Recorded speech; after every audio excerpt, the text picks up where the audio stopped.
আমাদের সামনে পবিত্র আখিরি সাহার সম্বা। আখিরি সাহার সম্বা মানে হচ্ছে সফর মাসের শেষ বুধবার। এই মাস কেন উম্মতে মুহাম্মাদের কাছে দামি, সম্মানী, এর মূল কারণ সফর মাসের প্রথম দিকে প্রিয় নবী রাহমাতাল লিল আলামিন অসুস্থ হয়েছেন।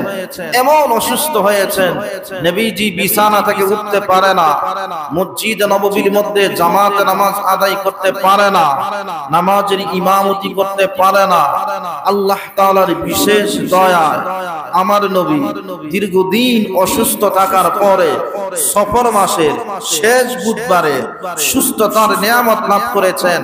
এই খবর যখন পুরা পৃথিবীর মধ্যে, বিশেষ করে মক্কা শরীফ মদিনা শরীফের মধ্যে প্রসার হয়ে গেল, নবী অসুস্থ থেকে সুস্থতার নিয়ামত লাভ করেছেন, সাহাবীরা খুশি হয়েছেন, আনন্দ করেছেন। সাহাবায়ে কেরাম শুকরিয়া স্বরূপ 2 রাকাত নফল নামাজ পড়েছেন। শুধু তাই না, হযরতে আবু বকর সিদ্দিক রাদিয়াল্লাহু তাআলা তিনি নবীর সুস্থতার নিয়ামতে আল্লাহর রাস্তায় 400 দিরহাম সদকা করে দিয়েছেন। ইসলাম জগতের দ্বিতীয় খলিফা হযরতে ওমর ফারুক রাদিয়াল্লাহু তাআলা তিনি নবীর সুস্থতার নিয়ামতে 500 দিরহাম আল্লাহর রাস্তায় সদকা করে দিয়েছেন। ইসলাম জগতের দ্বিতীয় খলিফা রাসূল কারীমের দুই কন্যার জামাতা, রাসূল কারীমের নূরের টুকরা হযরতে ওসমান গনি রাদিয়াল্লাহু তাআলা তিনিও নবীজির সুস্থতার নিয়ামতে 1000 দিরহাম আল্লাহর রাস্তায় কুরবানি করে দিয়েছেন।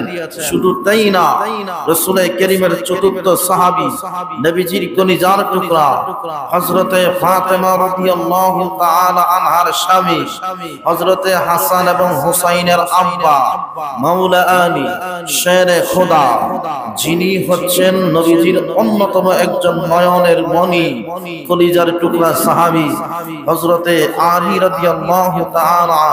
তিনি গরিব সাহাবী, ওনার টাকা নাই, এরপরেও তিনি নবীর সুস্থতার নিয়ামতে 300 দিরহাম আল্লাহর রাস্তায় সদকা করে দিয়েছেন।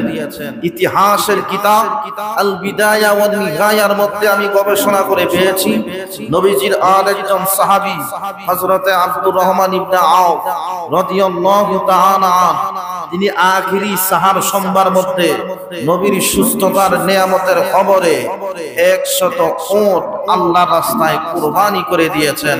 শুধু তাই না, এমনি ভাবে মক্কা মদিনা গোটা মুসলিম জাহান নবীর সুস্থতা